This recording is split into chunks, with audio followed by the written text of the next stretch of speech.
सध्या महाराष्ट्रात प्रत्येकाला या मॅडम बद्दल सगळी माहिती हवी आहे आणि सर्व न्यूज चॅनल्सवर सुद्धा याच मॅडमची चर्चा सुरू आहे। कोणी त्यांची प्रतिक्रिया बघतोय, कोणी त्यांची संपत्ती, कुटुंब आणि कागदपत्रांविषयी वेगवेगळे अपडेट्स देत आहे। अर्थातच या महिला आहेत पूजा खेडकर। पुण्यातील IAS ट्रेनी जिल्हाधिकारी म्हणून रुजू झालेल्या पूजा यांची तडकाफडकी वाशिमला बदली झाली। आधी खासगी गाडीवरचा लाल दिवा, मग पुणे जिल्हाधिकारी कार्यालयात गैरवर्तन केल्याने पूजा खेडकर चर्चेत आल्या। मग त्यांच्याविषयीची कागदपत्र समोर आली आणि त्यांच्या नियुक्तीवर प्रश्नचिन्ह उपस्थित झालं।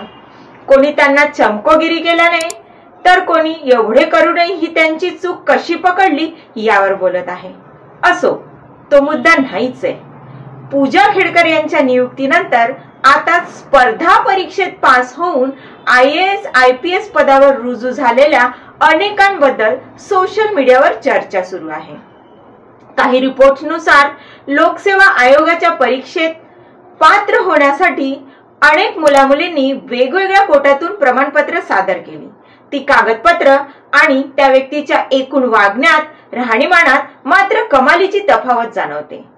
पदावर रुजू झालेल्या मुलामुलींनी सुद्धा खोटी प्रमाणपत्र दाखवली का असा प्रश्न आता विचारला जातोय। त्यामुळेच एकूणच काय तर पूजा खेडकर यांच्या खोडकरपणामुळे सगळेच गोत्यात येत आहेत असं दिसतंय। त्याहूनही पुढे आता सोशल मीडियावर अशा सनदी अधिकाऱ्यांची यादीच फिरते आणि थेट UPSC वरच स्कॅमची शंका निर्माण होत आहे। नमस्कार, मी गोमती आणि तुम्ही बघताय खबरकट्टा लय भारी। तर या यादीतलं पहिलं नाव आहे अभिषेक सिंग। अभिषेक सिंग हे 2011च्या बॅचचे IAS आहेत। त्यांनी UPSC ची परीक्षा देताना अपंग कोट्यातून आपले नाव दिल्यानंतर त्यांची निवड झाली। त्यांना लोकोमोटिव्ह डिसऑर्डर असल्याचं म्हटलं जात आहे। अभिषेक सिंग यांनी अभिनय क्षेत्रात करिअर करण्यासाठी मागच्याच वर्षी IAS पदाचा राजीनामा दिला। मात्र सोशल मीडियावर त्यांचे जिम वर्कआउट आणि डान्स करतानाचे अनेक व्हिडिओ समोर आले होते। त्यानंतर त्यांच्या अपंगत्वाच्या दाव्यावर प्रश्नचिन्ह उपस्थित होत आहे। अपंग कोट्यातून झालेल्या निवडीनंतर ते वर्कआउट कसे करू शकतात असा प्रश्न त्यांना विचारला जातोय। त्यावर अभिषेक यांनी उत्तरही दिले, मी केवळ मेहनत आणि जिद्दीवर परीक्षा पास झालेलो आहे। आपल्या विरोधात प्रोपगंडा चालवला जात असून तो बंद केला पाहिजे असे ट्विट त्यांनी केले। पण यात कुठे त्यांच्या अपंगत्वाच्या आरोपाबद्दल त्यांनी एक अक्षरही लिहिलेलं नाही असं काहींचं म्हणणं आहे। अभिषेक सिंग हे उत्तर प्रदेश कॅडरचे 2011च्या बॅचचे IAS आहेत। त्यांचे वडील कृपाशंकर सिंग हे सुद्धा IPS अधिकारी होते। 2015 मध्ये अभिषेक सिंग यांना 3 वर्षासाठी दिल्लीत नियुक्त करण्यात आले होते। मात्र त्यांचा कार्यकाल 2 वर्षांनी वाढवला आलेला असताना तो संपण्याआधीच 2020 मध्ये त्यांनी मेडिकल लीव्ह घेतली। मग दिल्ली सरकारने त्यांचं मूळ उत्तर प्रदेश मध्ये त्यांना पाठवलं, पण बराच काळ ते नोकरीवर रुजू झालेच नाही। उत्तर प्रदेश सरकारने सुद्धा अभिषेक सिंग यांना निलंबित केले। ते त्यावेळी महसूल विभागाशी संलग्न होते। कोणत्याही अधिकृत मंजुरीशिवाय ते रजेवर गेले होते। 2022 मध्ये सुद्धा गुजरात विधानसभा निवडणुकीदरम्यान त्यांना जनरल ऑब्झर्व्हरच्या पदावरून रिलीज करण्यात आले। त्यांच्या अधिकृत वाहनासोबतचे फोटो सोशल मीडियावर पोस्ट केल्याबद्दल निवडणूक आयोगाने आक्षेप घेतला आणि त्यानंतर त्यांनी 2020 मध्ये ग्लॅमर जगात प्रवेश केला। आज एका शॉर्ट फिल्म नंतर दिल्ली क्राईम सारख्या नावाजलेल्या सिरीज मध्ये त्यांनी महत्त्वाची भूमिका केली आहे। अभिषेक सिंग यांचं करिअर नेहमीच वादग्रस्त राहिलेलं आहे। आज ते स्वतः सोशल मीडियावर एक मोठे स्टार सुद्धा आहेत। आपल्या यादीत दुसरं नाव आहे आसिफ के युसुफ। आसिफ 2016च्या बॅचचे IAS अधिकारी।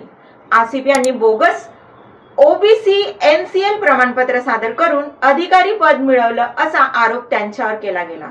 एर्नाकुलमचे तत्कालीन जिल्हाधिकारी यांनी तक्रार केलेल्या चौकशीतून ही बाब सिद्ध झाली आणि आरक्षण मिळवण्यासाठी त्यांनी पालकांच्या उत्पन्नाशी संबंधित बनावट कागदपत्र सादर केल्याचं सिद्ध झालं।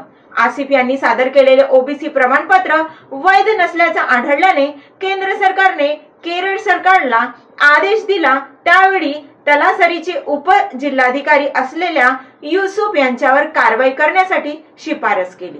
केंद्र सरकारने ओबीसी प्रवर्गाखाली नमूद केलेल्या तत्वांमध्ये असे त्याचे उत्पन्न बसत नसतानाही त्यांनी पालकांच्या उत्पन्नाची खोटी कागदपत्रे तयार केली आणि आरक्षणाच्या जोरावर अधिकारी झाले। त्यावेळी केंद्र सरकारने त्यांची जात आणि उत्पन्न प्रमाणपत्र रद्द करायची सुद्धा शिफारस केली होती। याच यादीत पुढचं नाव आहे बहुचर्चित IPS अनु बेनीवाल। अनु बेनीवाल यांची पोलीस ऑफिसर बनण्याची सक्सेस स्टोरी अनेकांनी वाचलीच असेल। अनु बेनीवाल अत्यंत खडतर परिस्थितीत IPS झाल्या। अंगावरून ट्रेन गेली, 14 ऑपरेशन झाले आणि 1 वर्ष अंथरुणात खिळून राहिल्यानंतर त्यांचा IPS बनण्याचा प्रवास सुरू झाला। दरम्यान त्यांचं लग्न सुद्धा मोडलं, पण त्यांची जिद्द संपली नाही। वडिलांनी त्यांना सुद्धा प्रचंड सपोर्ट केला, प्रोत्साहन दिलं आणि त्या पहिल्या प्रयत्नात फेल झाल्या। दुसऱ्यामध्ये प्री क्लिअर झाल्यानंतर तिसऱ्यांदा इतकी मेहनत केली की नागरी सेवा परीक्षा उत्तीर्ण झाल्या आणि 2022 मध्ये अखेर 4थ्या प्रयत्नात त्यांनी UPSC क्लिअर करण्यात यश आले आणि 2024 मध्ये ट्रेनी पोलीस ऑफिसर म्हणून त्या जॉईन झाल्या। त्यांचे वडील सुद्धा IPS होते। त्यांच्या वडिलांची निवड EWS कोट्यातून झाली होती आणि इंटरनेटवर असा दावा केला जातोय की IPS अधिकाऱ्याची मुलगी असूनही अनु बेनीवाल यांनी सुद्धा EWS कोट्यातून आपली निवड करून घेतली। त्यामुळे त्या सुद्धा सध्या वादाच्या भोवऱ्यात अडकलेल्या आहेत। यांच्यासह पुढचं नाव आहे निकिता खंडेलवाल। यांनी सिव्हिल सर्व्हिस परीक्षा उत्तीर्ण होत 897 रँक मिळवला होता आणि त्या 2014च्या बॅचच्या अधिकारी आहेत। दृष्टीहीन असल्याने दिव्यांग कोट्यातून त्यांची निवड झाली होती, पण काही फोटोज मध्ये त्या चक्क व्हिडिओ गेम खेळताना दिसतात। काहींनी तर चष्मा न वापरता त्या ड्रायव्हिंग टेस्ट घेतात का अशी पण शंका व्यक्त केली।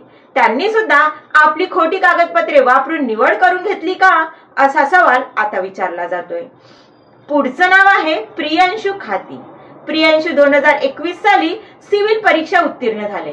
त्यांचा ऑल इंडिया रँक 245 होता। जनरल कोट्यातून आपला अर्ज भरताना त्यांनी अपंग श्रेणी दिली होती। यामध्ये त्यांनी आपण ऑर्थोपेडिकली अपंग आहोत, म्हणजेच आपल्या हाडाचा अपंगत्व आहे असा त्यांनी दावा केला होता। त्यामुळे त्यांना IAS मध्ये प्रवेश मिळाला, पण काही सोशल मीडिया रिपोर्ट्सच्या मते त्यांचे इंस्टाग्राम तपासले असता तो अगदी फिट जाणवतात।